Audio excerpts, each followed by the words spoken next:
नमस्कार मित्रांनो, आपले स्वागत आहे सिद्धी समर्थ एज्युकेशन या यूट्यूब चॅनलमध्ये. आज आपण पाहणार आहोत लोकमान्य टिळक यांच्याविषयी एकदम जबरदस्त भाषण मराठीमध्ये. चला तर मग सुरू करूया.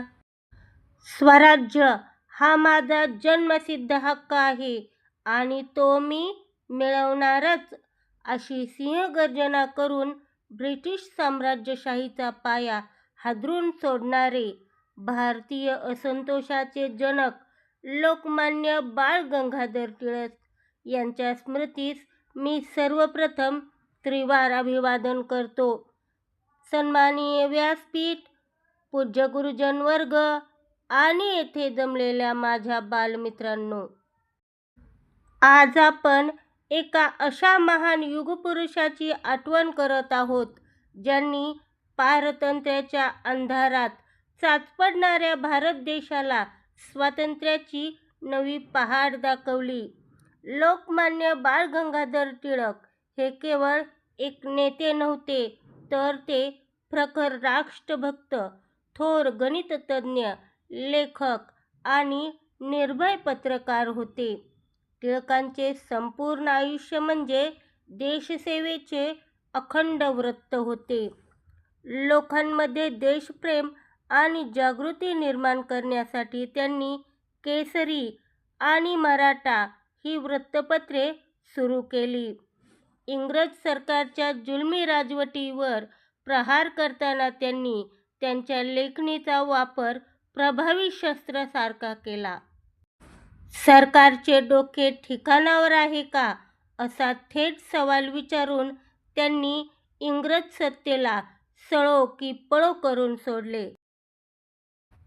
इंग्रजांच्या फोडा आणि राज्य करा या नीतीला छेद देण्यासाठी टिळकांनी लोकांना एकत्र आणण्याचे ठरवले.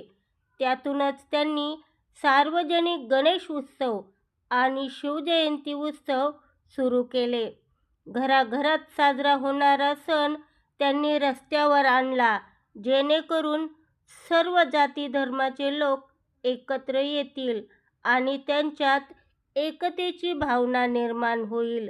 देश स्वतंत्र व्हावा म्हणून त्यांनी देशाला स्वराज्य, स्वदेशी, राष्ट्रीय शिक्षण आणि परदेशी मालावर बहिष्कार ही चतुसूत्री दिली. देशद्रोहाच्या खोट्या आरोपाखाली इंग्रजांनी त्यांना मंडालेच्या तुरुंगात 6 वर्ष डांबले. पण तेथेही टिळकांचे मन खचले नाही.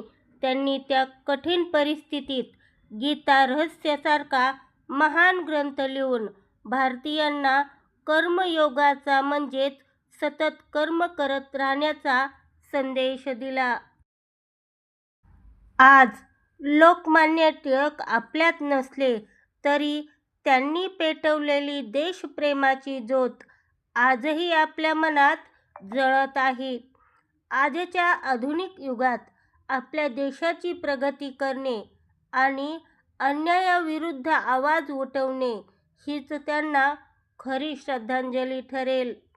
मूर्तिमंत, प्रखर राष्ट्रवाद ज्यांनी जागवला, स्वराज्याचा मंत्र ज्यांनी मनामनात रुजवला, अशा या सिंहपुरुषाला लोकमान्य टिळकांना माझा कोटी कोटी प्रणाम. जय हिंद, जय महाराष्ट्र. धन्यवाद.